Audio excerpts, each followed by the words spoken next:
Hello, I'm Jermaine Jenas. And I'm Jermaine Pennant. And welcome to Wildcards. This is episode 4. It is International Week, so we're still going to be coming at you with some content. We are going to be talking about Gameweek 3. Didn't go well for some of us, went better for others. But yeah, you know the show. We're going to be talking about everything that's happening in the game, current trends, loads of football stuff. And I'm sure this guy here has got plenty to say about the week of fantasy football that you've already had. Absolutely. Was you happy? What's that? Was you happy though? Do you know what? I beat you. Yeah, but was you happy? That's not the question, and that's not the answer you're going to get. I beat you. You used the chip though. Right, listen. It doesn't matter. No. I beat you. The forfeit is coming up. I think we're going to do it now, actually. Okay. So, how many points? You got 36 points. I had a terrible week. You know what it was, stinky. right? No, I don't want to hear excuses. No. You're just a bad manager, and it's catching up to you. Leave it out. I told you at the start of this year, I made a conscious decision that I'm not taking -4s this year, right? My -4s, they must tot up to I must lose out on hundreds of points at the end of the year, because I was doing -4s, -8s. I'm always just doing it based on, he's definitely going to score in this game. He's going to do that. I was playing fantasy football stupidly. This potentially was one of those weeks where I should have took a -4. But the reality is, Richarlison let me down. That's what killed me. That is what absolutely killed me. Spurs and Richarlison absolutely buried me. You put him as your captain? Bro, he's been on fire.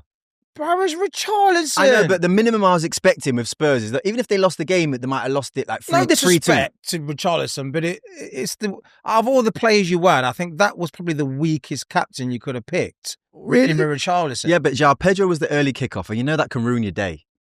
That can ruin your day if you don't deliver. I got 49. Yeah, but you weren't great. Blitzed you. You weren't great. You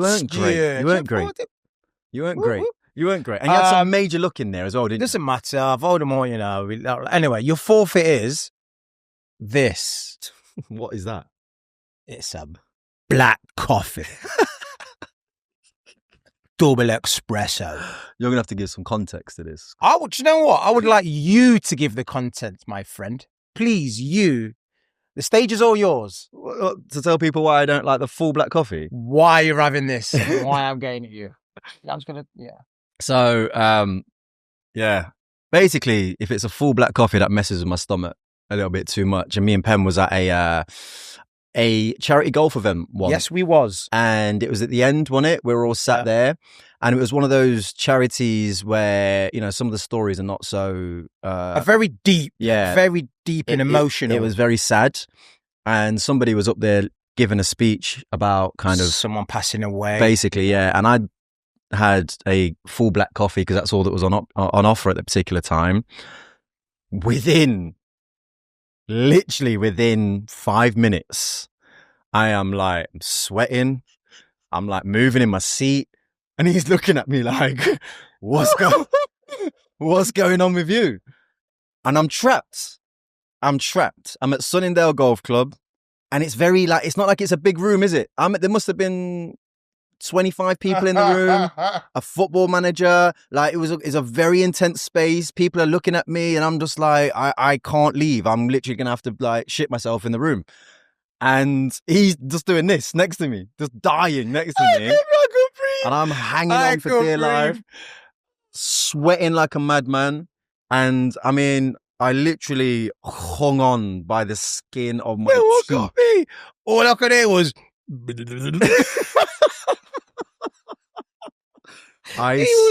He was fidgeting. It was like this. Anybody's ever been in that situation, the panic's real.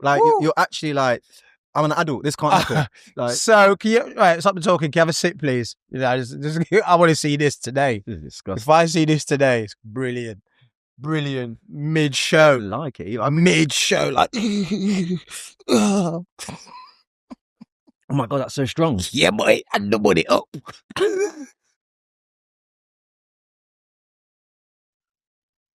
You're a vile individual. If it don't get you now, it's going to get you on the drive home. We need to hurry up. That's the worst one.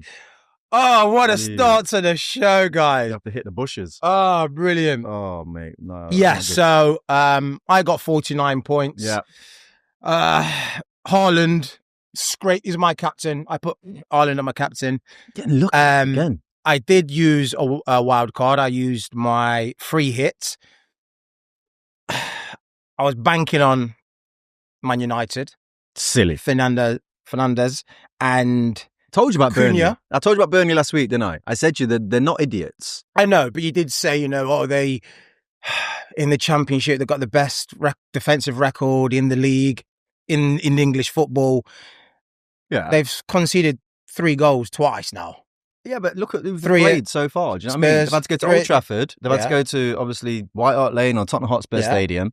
They're not going to be easy places for Burnley to go and keep a clean sheet. But I'm just saying that, like... Liverpool, they've got to go Man City, they've got to go Arsenal. I get what you're saying. A lot of free goals going to be going in. What I'm talking about with Burnley is... I don't know, I just see a level of organisation about them where they're going to be able to cause teams enough problems. And that game against United, you were like, it's a shoo-in. That's what your mindset was. I was expecting goals, which they were. But... Yeah. My guy, Cunha, do you know what? I'm having a bad time with injuries, Frimpong, ain't Nuri. Nah, Cunha's got injured. Do you want to tell them the story? So we had a our annual end of year fantasy football kind of do. So it's where the winner gets celebrated and the loser has to do a forfeit. Yeah. So obviously Craig lost, so we had to dress up as the IB for final boss, which was hilarious. And he had to sit in it, didn't he, to the end of the 3 o'clock kickoffs, basically. But from Penn's point of view, what was hilarious, he's played his chip, he's got his Man United players in. And I don't know what happened, whether he went to the toilet or whatever. I did. But he did not realise that Cunha had gone off injured after like half an hour. Yeah. So every time like Soccer Saturday came up and it was like Man United, I think Merson was doing the game, money or something. And he was like, Cunha, please. And we were all sat there going, he went off half an hour ago. But no one told me. No one told me that he was going off. So every time Merson would go, I was like, yes, Cunha assist. He's not even playing. Off the pitch, mate. Anyway. Absolutely buzzing. So, yeah, I mean, look, me captaining Charlie, Kudus didn't turn up, Porro didn't turn up. Watkins is not turning up. Watkins? What's going on with Watkins? I don't know. He's not in my team, but I took him out. He's going to have to come out. Yeah. For 9 million, he might have to come out. Especially when Aston Villa not scoring a single goal. You know what? He did this to me last year, Watkins. Every time I brought him in, nothing, right? Take him out, brace. I think my relationship with Ollie at Villa is just a bit odd. But now they brought in Sancho and Harvey Elliott. Maybe they just found a little bit of creativity that he needs. I don't know. Potentially, but I think they're just in a bad place at the moment. I think they're in a bad place. I don't think Harvey Elliott and Sancho is really going to light it up. I think the thing is though, like what's it called? The window just unsettles teams a lot. And I think Villa were like, were they going to lose Morgan Rogers? Were they going to do this? Yeah. There's just a lot of uncertainty. Like Villa have had a terrible start to the year. Terrible. I mean, what? For Villa standards? Yeah. Terrible. Have they lost all 3? No, they definitely lost to Brentford. And they lost to, obviously, Palace. And then they drew 0-0. Some terrible results, what they've had either way. It's a bad start. But I've got a decision to make on... They drew 0-0 with Newcastle. I'll tell you one thing about my team, right? Where it is good and bad. Like, my bench had Saka and Palmer. Yes, they're injured, right? But there's plenty of dough there to spend, or hopefully they get fit and you bring them back in. So I ain't got to do too much craziness. What's your team saying? Now it's back to basics. My team's fine. I've got 2 transfers to play with. Okay. I can take out Salah, which... Are you going to do that? I may do that, because there's a lot of tough games, like tricky games coming up. What, for Liverpool? Well, they've got Burnley, but I'm thinking, how am I going to make money for Isak? Who have Liverpool got? They got Burnley away, Everton at home, Crystal Palace away. Palace, mate, they're all green lighters. I know, but don't. I might bring him back in. Burnley away, Everton, Palace. Salah's going to be bagging. I know I said I was considering taking him out, but I think that's where he comes to eat. Yeah, well, I need to work out how I'm going to get Isak in. All right. So if I take him out, that frees up a lot of money for me. Yeah, we were watching the game, weren't we? The Chelsea Fulham game. Yeah. I don't think I've been as annoyed watching a game of football in a long time. I used to sit in that Match of the Day studio all day long and moan about VAR. Then I'd kind of get on side with it. Then I'd moan about it. And it's just like the thing that annoys players more than anything and us as pundits, like you know what they used to write, like send us emails all the time, like the whoever the refereeing association is with like Howard Webb and stuff, and they'd invite you to come down to Stockley Park to basically give you like a presentation in terms of like how they're going to approach the season. And you used to sit in those rooms, didn't you, when we were players and referees would come in. These are the new rules for the season. Any shirt grabbing, any this, any that, and it would last like what? 2 weeks. It would last to this international break, and then everything just would revert back to norm. In the end, when I was getting invited to these like seminars or whatever, I was just like, piss off, wasting my time because you're not listening to anybody. You know, referees are basically come in, changing the rules of the game, ruining the game, speaking to us as pundits to say like, oh, this is what we're going to be implementing into the game. Then we sit there and go, okay, fine. And then they do not do it. All this talk about, letting the game play more and just giving it more freedom and more space. I'm sat there watching referees just stare at monitors over crap and looking at every single tiny detail that is going on. That Chelsea penalty, which again pissed me off that João Pedro didn't take it, by the way.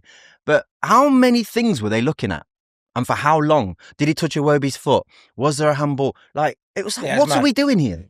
I don't know. I was a fan of VAR. I was when it. I've never been a fan. No. When it came in, I thought, you know what? They're getting a lot of more right things. You know, goals and offsides where before you know how big and crucial they are. Now you get those decisions. But now it's got to a place where how can people employed, professionals at their job, sit in Stockley Park, get the decision wrong when you're watching it? When everybody up, Tom, Jim, Billy at home, me, you, Fred, all come to the same conclusion, not a foul or not a free kick. How do these guys who are employed, who have done some training, and then the referee who's done a course on to be a referee, all three of them get to the wrong decision? It's because they're working from almost like a manual. Right, so it'll be like, I don't know, has it touched his sleeve? Tick. Has it done this? Tick. Get it? That's what rules are there for, right? And I get it. But what I don't like is there's a feel to the game. You know, I used to be able to, you could tell a handball almost by like the sound of things. You know, when you're on the pitch or a foul and you could hear like the clip of a boot. You could hear the clash of a shin pad. You can hear like, I will know when the ball hits a certain part of a player's body, you will know how that ball should react. And if it reacts in a weird way, then you know it's probably hit his arm. If it hasn't, it might have hit his body. And they're the layers that I think referees are never going to understand and never going to see. But Josh King's goal, they ruled it out. Who's? For Josh King. Oh, yeah. For Fulham. Yeah. They ruled it out for a foul, right, on Chalobah. Yeah. They said for a careless challenge. Right. How can he make a challenge if he's got the ball? Mad. If he's doing a trick, he's done a little, Maradona around the world where you pull it, and his first leg pulls the ball back and then puts it on the ground. He's got nowhere else to go. Yeah. Chalobah came into that area and he stood on his foot. Yeah. And then ridiculous, right? Yeah, ridiculous. But he said it's a careless challenge, right? He's got the ball. He's not making the challenge. No. Chalobah's making the challenge. Correct. It's up to Chalobah to get himself into position to not make any contact at all. Yeah. And what I'm thinking is that I think referees on people in VAR now have to have something on their CV to say, I've played football at non-league level, Sunday league level, to understand football. Really? Well, if you understand football, you'd know that's not a foul. You would understand. When you jump for an header, you understand that to leviate, you've got to use your arms. You can't jump like a penguin. When you're sliding, you can't have your arm. You need to play the game. Like if I go for a job interview, they look at my CV, say, have you got any experience in this, that? They won't hire me if I had zero. Yeah, but these referees have refereed at grassroots levels to lower levels. They've worked their way through the system over a number of years to gain the ability to referee at Premier League level. But they still don't understand the fundamentals of football. No, I think they do. I think this is what the problem is. You can't learn the fundamentals of football. I am telling you now, you have to play it. Pen, trust me, right? We used to have, at Match of the Day, 3:00 kickoffs would come in, right? And after that, we would all have a phone call with a referee who was either refereed that game, Like a player might know a referee, for example, an ex-player, or there would be somebody who is kind of overseeing all of the decisions that have happened. And we would talk to them. We would speak to them and kind of go, why has he made that decision? Why has he made that? And they would always try and justify the reasons as to why this has happened. Now, my theory is this, right? What VAR has done, it has taken out the ability to make mistakes. And unfortunately, in football, mistakes do happen. They do. Like, sometimes a referee might just miss that, or he might just miss it. Like, they are things that do happen in the game. But the minute it is literally kind of a black and white system, the pressure's too high, and they're still going to make mistakes because it's about what's the word? It's like it's their judgment. It's how they see it. It's an interpretation of how they see the law, not maybe as to how I see it. So they're still going to make mistakes. You get them down Power League, you get them playing on a pitch, and those mistakes won't be as bad because they'll understand football. They understand the art of tackling. No, they will, but they're not. That's not the point. It is the point. No, because when you speak to them, they know. I don't care if you speak to them or not. I don't care what manual they got. No, if you don't know how to punch, or you've not tried to punch, you won't know. You're not understanding what I'm saying. Like, when you speak to them, they almost know it shouldn't have been given sometimes.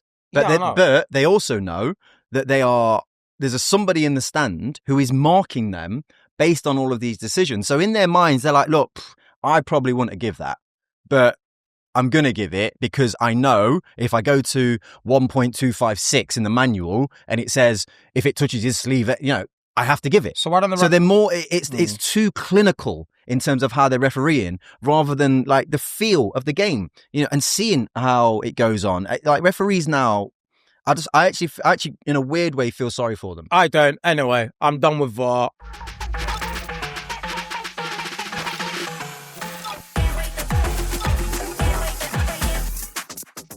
Do you know what? Let's go back to little fancy football. We're going to speak to the winner of last week. We're going to speak to him. Not speak to him. We're going to speak about the winner. Who won it? Our producer. Shut up. Yes. I don't listen. I think he's very good with computers, and I think there may be some hacking going on. There could be a potential of hacking. Has he got AI too? I don't know. Maybe a little bit of hacking because he got 96 points. I think he's in like the 96? 0.5. He got 92 points. 92. All right, I'll take 4 off. And he's now top of the Wildcards League. I know Sam. Yeah. I know he loves football, but there's something fishy about this one. Yeah. I'll tell you what's really pissed me off is that in the script, the level of detail he's gone to. I know. With regards to Sam van Gelder's a winner. 92 points. Overall, which puts him in the top. And now, 211 points overall, which puts him in the overall top 0.23% of the entire game.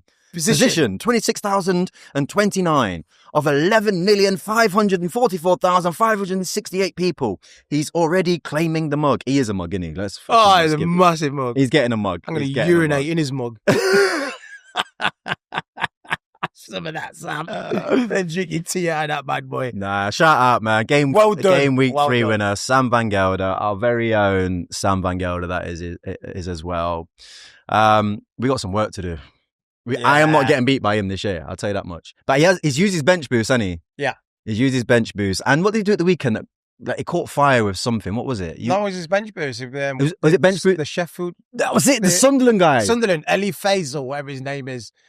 Got him 12 points. That one hurt. Like, do you know what? Mad move. That's just lucky, innit? It tells me that he's not going to be there come the end. It tells me I ain't got a clue. Yeah, I'm all good with that. He's just winging it.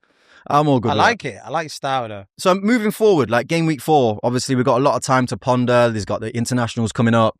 We've got to watch out for injuries and players coming back. What are some of your thoughts like around your team that you're looking at and thinking, is it wildcard time? Now these new signings are coming because there's one guy everyone's going to be trying to put in their team. I'm assuming he's starting game week 4. Is he starting?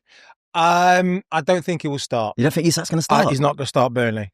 No, because he's away in international with Sweden. Yes, I know, but he's not. He's missed 3 games. Brother. He's missed 3 games. They just signed him for how much? 140 bar? Yeah, but the first game, Burnley, I think the Everton, he will start. I'll tell you one thing now. You spend £140 million on me, I'm starting. Are you going to put him in then? Yeah. I think he's going to have to go in. Nah, he's going in my team regardless. I mean, I don't see how you don't have him in. Like, I just think I don't see how he don't start because, like I just said, with the games that are coming up, right, for Liverpool. So first game, Burnley away. I'm sorry, I need to eat. You just spent that money on me. It's buffet time. There's 2 goals there. I get it. But how can you take Ekitike out? Because I just got bought for 140 million. That's why I'm the guy. You let him train with the team for a while. Let him train with the team, get used to the formation and how he wants him to play. Then Everton at home is going in. I'm telling you, he's not going to start against Burnley. I know. Inside info, I spoke to someone. You ain't spoke to no one. Don't worry about that. I've got people there. I spoke to someone at Liverpool. He's not going in. Are you serious? Yeah, I see. He's not starting. He's not. Listen to me, guys. He's not going to start against Burnley. I trust me. I got someone. I'll show you the messages. But Everton is going to start. Don't put him in the Burnley. But that's another thing. So, yeah, even Volders ain't having it, mate. No, I'm being serious. So hang on a minute. I'm being serious. If you're a manager and you just got your star player, right? You're going to be going into the Merseyside derby in game week 5. You want that to be his first game? Yeah. I want him in that game before.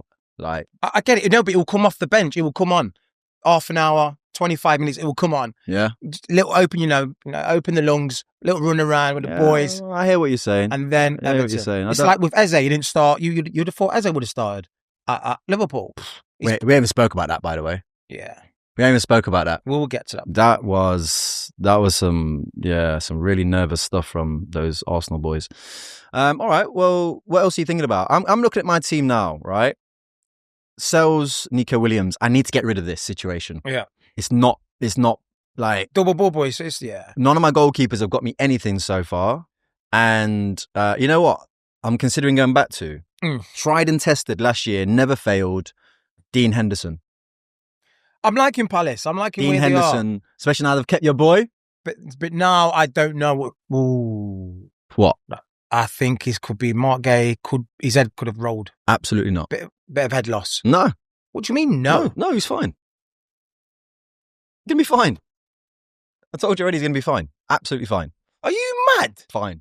Bro, the manager has stopped a player going for his dream move. There's another one around the corner. Are you all right in your... What's in that black coffee? I must have spiked it or something. This is mad talk from you. We'll get into that in a minute anyway. But let's just, any more changes you're considering? I've actually got a problem. Genuinely got a problem. Listen, I'm going to go back to my free hit. So my team's Watkins. So I'm going to take Watkins out. And I've got Florian Wirtz. He's coming out. So I'm going to take them two are coming out. So I've got 2 transfers left. Wirtz and who? Wirtz and Watkins. Because my team's gone back to his original team. So I'm going to take them 2 out. And I'm putting Isak in. And I'm going to see which midfielder I want in. I'm going to leave Cole Palmer. And I'm going to leave Salah. Because they're playing Burnley. I'm not taking him out. Decent. No talk. No, Xavi Simons? No, I need to see. I'm not taking no risks. I want to see how he performs. See how he can handle the Premier League first. Spurs run of games. West Ham away. That doesn't matter. Brighton away. Spurs lost to Bournemouth at home. Wolves at home. Spurs are Spurs. Hang on a minute. Hang on. I get what you're saying, right? What? They lost to Bournemouth at home. I get it, yeah? You lot are champions. Yeah. Scraped through against Bournemouth. First game of the season. Scraped. First game of the season. I'm just saying that anything can happen. Sunderland won 3, was it 2-0? You're disrespecting Bournemouth is what I'm saying. They're not idiots. They're Iraola is a good manager. They're a good team. This can happen. It can happen. Okay. All right. Then don't have any Spurs players in. I mean, West Ham away, Bournemouth away, Wolves at home, Leeds away. That's that, green.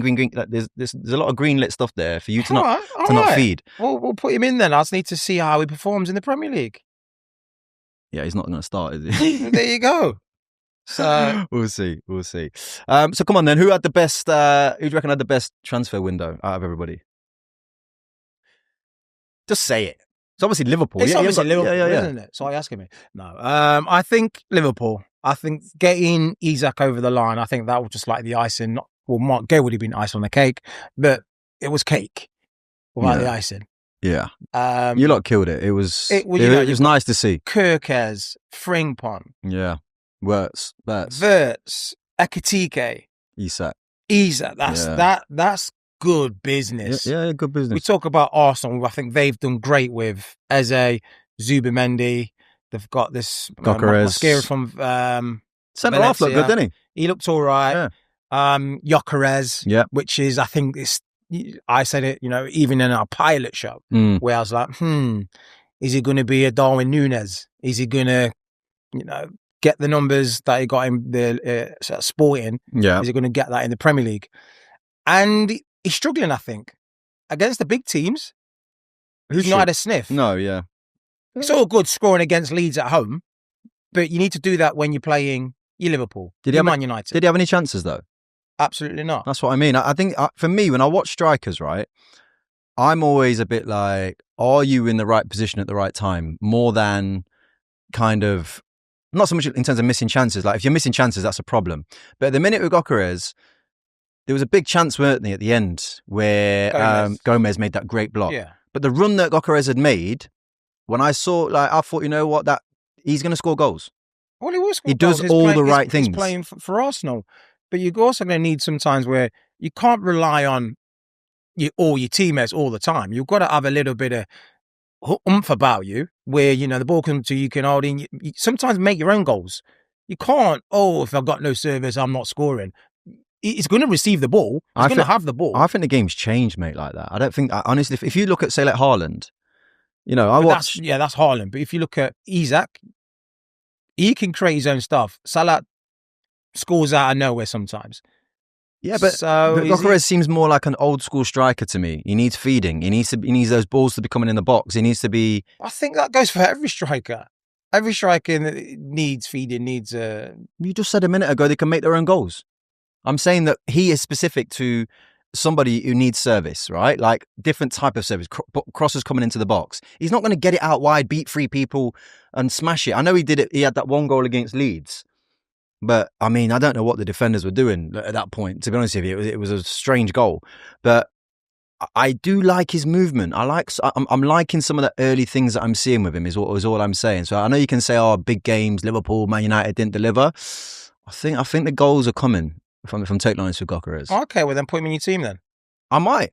Watkins ain't delivering, so I might. I genuinely might. Yeah, I mean, if I look at, again, Arsenal's... Big shout. Why? Gyökeres in. Okay, I like that. Well, they got being a Spurs guy as well. They got Forest at home. You Judas. I've got Saka. What are you on about? Oh my, that's disgusting. What are you on about? You literally had Bruno Fernandes and Mbeumo in your team this weekend. But that was a free hit. Yeah, but you still was backing Man United. You was there celebrating United with Paul Merson. Fernandes, Bruno, exactly. Bruno. You were there. Hey, got me out of the dirt, Bruno did. You was a red. Telling you. You was literally a United fan over the weekend. It was embarrassing to see. I was. Exactly. I was. Embarrassing for you Liverpool fans anyway. Right. Guehi. We need to get on the Guehi situation now then. Let's talk about Guehi. Let's talk about Guehi, right? And I want your honest opinion. Your honest opinion. Why you think do you think Palace have done him dirty, or you think it's just part and parcel of the game? Do I think Palace have done him dirty? I think what happened was, I genuinely think Glasner probably went in there and basically said, if you sell him now, I'm gone. I think he just put it on him. Okay. Because the reality is, obviously, it would have been great for Palace to sell him. And I know that sounds ridiculous, but because they didn't have a replacement, and also, look, even if they didn't have a replacement, Palace ain't going to get relegated with Glasner kind of managing them. They're going to be safe in the Premier League. They're going to be where you used to be, like mid-table. Because in fantasy Premier League, you are the Crystal Palace of fantasy. I thought you were talking about real life stuff. No, you're like the Palace, as in like you're just there, middle. Yeah, you don't get relegated, but you don't win it. I ain't dressing up like an idiot like you. No, at the end of the season when you come last and relegated. I'm not coming nowhere. You came last, mate. We got it on record. You came last. So don't talk to me about mid-table when you came last. Asterisks. Nah, last. Asterisks, because as a way. Last. But asterisks. So you think that what Glasner's did, right? Basically, that's what he probably did. He's probably gone in the office and goes, right, Parish, if you sell Guehi, I'm out. I'm out of it. Yeah. Do you think that's okay? Do you think that's... Yeah, because he was told in March, he was told already, Glasner, that what potentially nearly happened wasn't going to happen. So he was building his team around his best player in Guehi. He probably knew Eze was going to leave, but probably, and by the sounds of the interview that Glasner gave after the Villa game, you know, he was very strong in his points in terms of we had a meeting in March and I was assured that this was the situation. And I think as things transpired, obviously for Palace's point of view, they're trying to get money for Guehi. They want their 35 million for him because otherwise he's going for free. So from Palace's point of view, yeah, they probably wanted him out the door. So there's only one thing that stopped that, in my opinion. And it was that we're potentially going to lose their manager. So what's the difference in what Glasner's done to what Wiss has done to what Isak's done? Well, basically both saying, if you do something, I'm out. Yeah. It's the equivalent of saying, I'm not playing, or I want to leave. Yeah, I've got no problems with any of them. So why are people not raving about what Glasner said? And how do you think now? Because what Glasner's doing is for the benefit of the team and the club. But what Isak's doing is a benefit for himself and his career. Yes. They're two different things. Well, it's kind of the same thing. One's more selfish than the other. Both selfish. He's selfish for what he wants was the club. And he's also taking away a guy who all his life has probably had a dream of maybe playing for Liverpool, all his life, and then he's got to a stage where that dream is finally going to happen. And then there's a manager throwing his toys out the pram and saying, if you sell him, I'm going to walk out the door. I'm not going to manage at Crystal Palace anymore. Not thinking about this young kid who's worked his socks off day and night, grafted for Crystal Palace, your captain, scored a goal of the weekend, being top professional, but you're now stopping this boy's dream to go into a team, Liverpool, challenging for Champions League, challenging for the titles, just because you want to stay mid-table.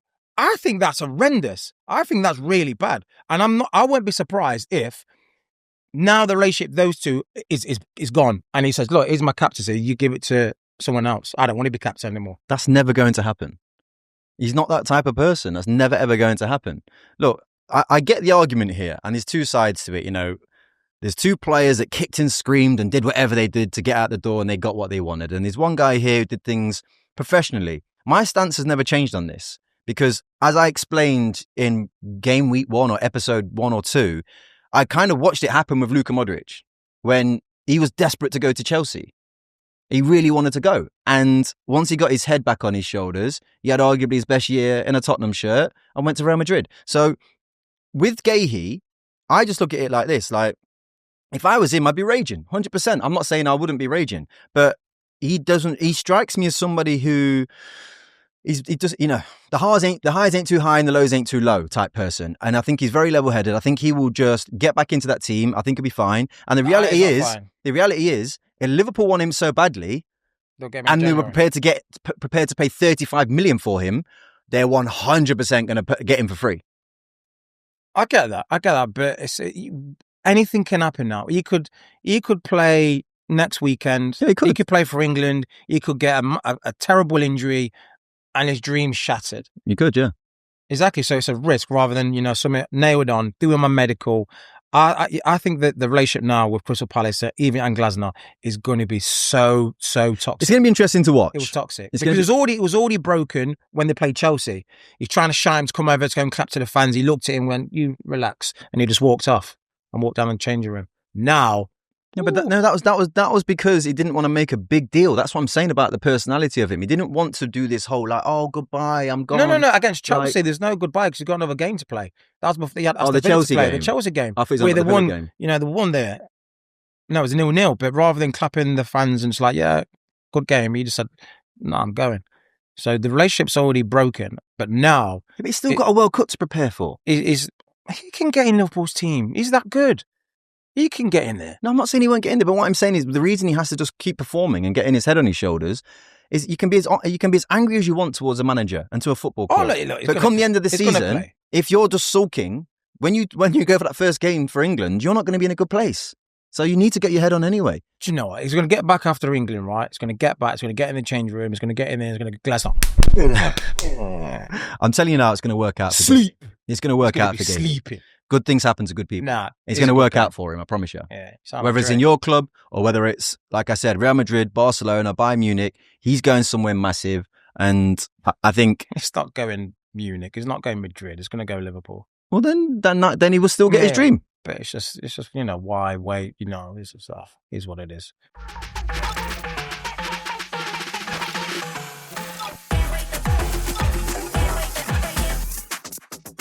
Jay, the game's gone. Jay, the game's gone. The game is gone. What about Matata's getting booked for his kick in the corner flag? I don't think anybody should be getting booked for any celebration. Not one. I mean, don't get me wrong. I suppose there is a line, but like taking off shirts, kicking corner flags, doing whatever. You shouldn't be getting booked for me. Right, just you take off your shirt once you score. Why are you getting booked for it? What's the reason? The reason why I think they originally started it is because people were started to have messaging on their undershirt. So if people were taking off shirts and it would be like... Okay, what about if you take off a shirt, there's no message? Yeah, it should be fine. Like, it should be fine.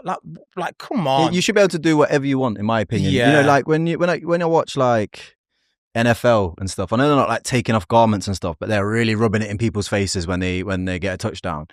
And I just think that like we're in this weird place where we kind of want to drift towards this Americanized, like really fun, lively game, but then there's just too many restrictions on things like celebrations. And by the way, like players have already got to deal with VAR. So like when I score, just let me do what I want to do. Listen, I know, right? Let me be funky. As long as, like you said, there's no like political messaging, I'm not abusing anyone.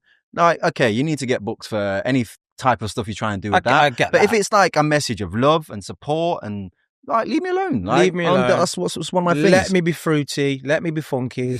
Let me get on with my celebration. So what's your point here with the Mateta thing, that the game's gone? I think the game's gone. What other things in your mind, or when you see things, you think, wow, the game is literally from when we was playing. Millions. How it's gone. When I just watch the game of football, like, I hate how much kind of the fear has been taken out of the game and like the aggression. Who are the rivalries now? Where are the rivalries now? Where's Roy Keane versus Vieira? Where's the managerial rivalries? And again, because the game is so clinical, it's basically watching training. Is what I just watch training now. The game's been the pitch has been split into just like sections, and they play through the lines to get to here. Then you get it's just there's no the spontaneity is just gone out of the game. You used to stand in a tunnel. And you knew pretty much, like in that first 10 minutes of a game, you had to, you had to almost like just earn the right, which was never about, let me get the ball down and play and do this. You knew you were taking a hit at some point. Listen, I used to get rattled. That's what I'm saying. You knew you were taking a hit, and then you had to give them one back, and then like the game would settle down. You'd chat to the ref and go, I know you saw that ref. You go, yeah, Jermaine, carry on, don't worry. And then you got into the rhythm of it. But then over the years, some rivalries would be developing from that. Whereas now, everyone's just so heavily protected that it's pretty boring to watch. I'm telling you, if I was playing in this area, the amount of penalties and assists and people sent off, and I'd be in the England squad. I'd definitely, mate, listen, with the way the game is now, I used to get booted. I'll come off next day and I'm like, I'm stiff. And not because I was tired, it's because I was getting kicked to shreds. My one is also, when the camera goes to set piece coaches, like, what is going on here? Oh, come on, mate. You don't like the set piece coaches? No, Tony Pulis must be fuming. He was set piece done. He was like John Gotti set pieces. He's like, Daddy. With his little flat cap. He could probably still get a job. Mate, he should get a job just being a set piece coach. He was a bad man, Tony Pulis, at set pieces and Stoke. Yeah. But yeah, that one, for me, when the coach zooms in, it's more as Arsenal when he zooms in, like, Arteta comes over because we've got this. Come on, man. Sit down. Yeah, there's a lot in there. I think when you watch football, you just think this is like, I mean, VAR is the clear one where I'm just like, I'm sick of this. Fans in the stadium almost like filming opposing players when they've scored a goal. It's like, what the hell's going on here? What are they going to do with that? It's not their team, it's not their player. Why are you so happy that the opposing team scored to the point where you get your phone out and start filming them? That's mad to me. Oh my God, he scored. Mad, game's gone. Against me, against my team. I reckon... Why would you do that? I'd like to know what people listening to this think as well. Like, what are your games gone things that you can tell us? We want to get you involved, because I think this can be like a reoccurring theme that hopefully eventually we make that much traction with it that people start having a look and going, listen, the game has gone. We need to make some adjustments. What do you think about that one when you're like talking? I don't know. I remember you coming up to me like at the end of games and going, Jay, we're going Sugar Reef tonight. Emporium tonight, me and you. Yeah, I'll meet you here, meet you there. I'll be like, yeah, cool. But that's different though. That's sort of like a night for tonight. They're talking about, rubbish stuff on the pitch. Yeah, but are they? You don't know that. There might not be. Yeah, well, that's right. Yeah, exactly. All right, 4, 5, 9 o'clock is sorted for you. 9 o'clock. How many? Yeah, 8 of us? Yeah. I got a table. Yeah? You bring the rest. What am I bringing? What am I bringing? I'm not trying to get it. That's what I'm saying. You don't know what they're saying. All right. Yeah. The only person you know who's not doing that is probably Pep. Pep's going, 4-4-2, you should have got back and track back and you pushed too high. Like, come on, mate. Leave it out. Game's done. Anyway, that's it. Game's gone. Game is gone. Game's gone. That could be a nice little segment there. The game has gone. We need to get it back.